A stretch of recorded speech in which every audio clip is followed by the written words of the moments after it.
Ixoye o hijo de Dios a bordo o el clásico, guarde su distancia porque el conductor de este auto puede desaparecer en cualquier momento.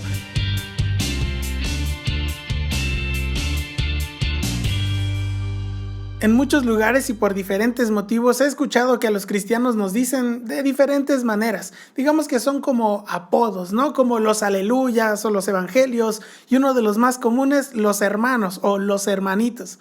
Aunque claro que hay apodos menos amables o más rudos, digamos así, pero esos mejor los vamos a dejar para otra ocasión o los vamos a omitir. Por cierto, si tú has escuchado alguna manera en que se refieran a nosotros como cristianos o que le digan a los cristianos en donde tú vives, por supuesto que no sea algo despectivo, escríbela aquí en los comentarios aquí abajo y conversemos acerca de esto. Y esto que estoy diciendo me hacía recordar una ocasión en que pues, hace algún tiempo platicaba con un hombre que estaba trabajando en un pueblo y tenía que comprar algunas refacciones y herramientas para su trabajo. Así que le recomendaron una tienda a una persona y se acercó a preguntar a otro lugar. Entonces cuando se acerca a preguntar le dijeron algo así como, usted es hermano, ¿verdad? Entonces él como un poco sacado de onda dijo, ¿hermano de quién o cómo? Y entonces le dijeron, no, bueno, nos referimos o me refiero a que usted es de la religión, pues de los evangélicos. Y este hombre le dijo, sí, claro que sí, soy cristiano. Pero ¿por qué pregunta o cómo supo usted que yo soy cristiano? La respuesta fue algo así como, es que usted habla diferente, como que cuando está platicando se escucha diferente la manera en que está hablando. Y no es que sea malo, solo quería saber si usted es de los evangelios. Y ahora yo tenía curiosidad de saber más de ese momento, en lo que había vivido este hombre y la opinión de este hombre también respecto a ese tema. Y me comentaba que quería estar seguro de la razón por la que lo habían identificado como hermanito o como evangélico o como cristiano, porque por ejemplo me decía no le gusta llevar la música cristiana obviamente en alto volumen en su vehículo mientras viaja en el auto, o ponerle stickers a su auto que digan Ixoye o hijo de Dios a bordo o el clásico, guarde su distancia porque el conductor de este auto puede desaparecer en cualquier momento, haciendo referencia obviamente al rapto, porque de alguna manera las personas se predisponen a decir ese es cristiano, ese es un hermano. Y digo, si a ti te gustan esas pegatinas, esos stickers en tu auto, no hay ningún problema, son gustos nada más y no quiere decir que eso nos haga más o menos cristianos o que seamos salvos si le ponemos un sticker a nuestro auto o no. Este hombre decía, ojalá que todo cuando somos cristianos se note, sobre todo cuando vean nuestra manera de vivir, que se note que cuando hablamos somos cristianos. Y puede sonar como, seguramente no quieres que se enteren que eres cristiano porque tu auto no lleva eso, pero nada más alejado de la realidad. Es que creo que este hombre tiene razón. Y en la Biblia encontramos un pasaje donde a un hombre lo identificaron porque hablaba de una manera diferente, porque se notaba que él no hablaba igual que todos, que algo había cambiado en él y que la gente lo podía notar a simple vista, porque hablaba directamente igual que Jesús. Un poco después, acercándose los que por allí estaban, dijeron a Pedro, verdaderamente también tú eres de ellos, porque aún tu manera de hablar te descubre. Y sí, este es el momento en que habían agarrado a Jesús, lo habían aprendido para azotarlo, para crucificarlo después, y en el momento en que Pedro negaría a Jesús, es el momento en que los discípulos se habían ya perdido, se habían dispersado, digamos, estaban dispersos y nadie estaba cerca, pero en medio de todo lo que sucedía, a Pedro lo distinguen por hablar igual que su maestro. Y aquí hay dos vertientes. La primera es que, como en muchos casos, Pedro tenía un acento muy marcado de Galilea. Es decir, a Jesús le decían el Galileo, así que sus seguidores eran seguidores del Galileo o los Galileos. Un acento que para ese tiempo era muy notorio.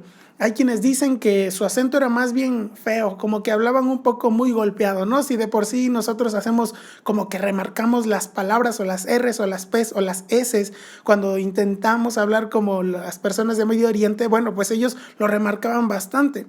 Es como si en México comparáramos el acento, por ejemplo, de alguien de Monterrey con el de alguien de Yucatán. Inmediatamente nos daríamos cuenta de los acentos de cada persona.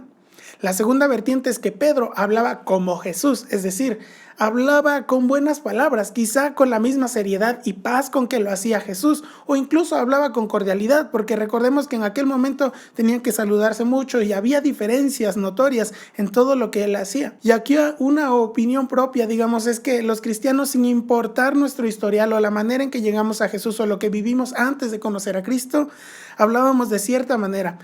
Pero cuando conocemos a Cristo ya no decimos groserías, por ejemplo, no maldecimos y cuidamos nuestra manera de hablar hasta con los más cercanos, porque puede ser que en público seamos muy cuidadosos, ¿no? Como suele suceder en los discursos de políticos o de gente encumbrada, ¿no? Allí son muy propios y todo en el discurso, pero cuando están en su casa con los cercanos empiezan a soltarse todo tipo de palabras y maldiciones. Y creo que eso era lo que se le notaba a Pedro, porque en cuanto descubrieron que él hablaba igual que Jesús, comenzó a maldecirse. Simplemente cambió la manera en que hablaba y ahora se maldecía él mismo. Imagínate, decía, no, yo soy de lo peor prácticamente, ¿no? Pues Jesús seguramente no diría esas maldiciones como él lo estaba haciendo. Lamentablemente para Pedro, esa marca la llevaría con él toda su vida. Me refiero a ser discípulo de Jesús, porque nunca se le podría quitar eso que aprendió de su maestro. Y qué bueno que no se le quitó, porque más adelante en Hechos vemos cómo Pedro hablaba con denuedo y predicaba el evangelio de Cristo. Pero eso sí, el gallo comenzó a cantar. En otro caso, Pablo fue un hombre en el que se notaba radicalmente el cambio en su manera de vivir y por supuesto también en su manera de hablar, porque todo tenía que ver. Su vida era un testimonio que gritaba: Cristo vive en mí. En el capítulo 9 de Hechos, leemos: mientras tanto, Saulo, respirando aún amenazas de muerte contra los discípulos del Señor, se presentó al sumo sacerdote y le pidió cartas de extradición para las sinagogas de Damasco. Tenía la intención de encontrar y llevarse presos a Jerusalén a todos los que pertenecieran al camino, fueran hombres o mujeres. Y no quiero pasar por alto que a los que seguían a Jesús y por consecuencia eran perseguidos por Pablo, se les decía los del camino. Ya desde entonces se le ponían motes o se les ponían nombres a los que seguían a Jesús.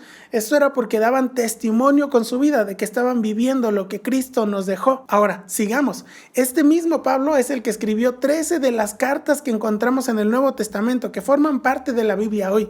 Un hombre que solía ser tan sanguinario porque para respirar amenazas de muerte quiere decir que llevaba la muerte impregnada, ¿no? Se distinguía por ser duro y a lo largo de la Biblia vemos que entonces toda su personalidad cambió, porque en las cartas él dice palabras de fe, palabras de amor y autoridad también de parte de Dios, porque había quienes decían que era duro el mensaje de Pablo, pero él era inspirado por el Espíritu Santo y nos dejó gran parte de la doctrina para la iglesia en el día de hoy. En cierto sentido, su manera de hablar da testimonio como lo hacía la voz de Pedro hace miles de años. Leamos juntos. Les escribo a todos los amados de Dios que están en Roma, que han sido llamados a ser su pueblo santo, que Dios nuestro Padre y el Señor Jesucristo les concedan gracia y paz. Que Dios el Padre y el Señor Jesucristo les concedan paz, amor y fe a los hermanos. La gracia sea con todos los que aman a nuestro Señor Jesucristo con amor imperecedero. A Timoteo, mi verdadero hijo en la fe, que Dios el Padre y Cristo Jesús nuestro Señor te concedan gracia, misericordia y paz. Y ya nada más leyendo estos 3 versículos que son saludos o despedidas, vemos que Pablo cambió su manera de hablar. No vemos aquí muerte en sus palabras, vemos vida, vemos paz, vemos amor y hasta misericordia de Dios. Si verdaderamente hemos tenido un encuentro con Cristo, si realmente nos hemos expuesto a su palabra con la intención de conocerlo cada día más, si hemos orado al Padre y hablado con Él en la intimidad ahí en nuestra casa o donde sea que estemos, de manera que el Espíritu Santo ahora mora en nosotros, entonces llevaremos una huella que no puede ser borrada.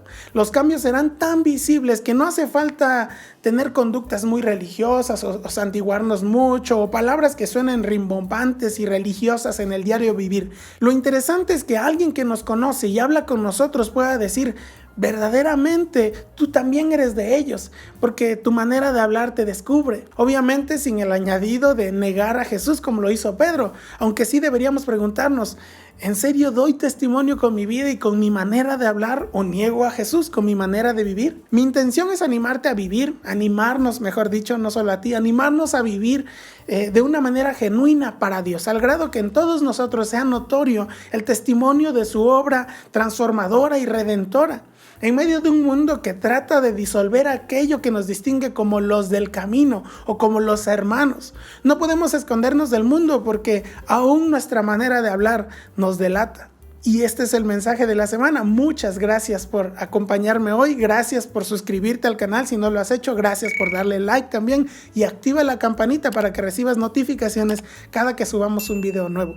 Recuerda además que puedes ver otros videos que tenemos en el canal de equipo de audio, de estudios también. Y puedes seguirnos también en Facebook, donde nos encuentras como Buenos Días. Muchas gracias nuevamente. Nos vemos la próxima semana, si Dios quiere. Hasta luego.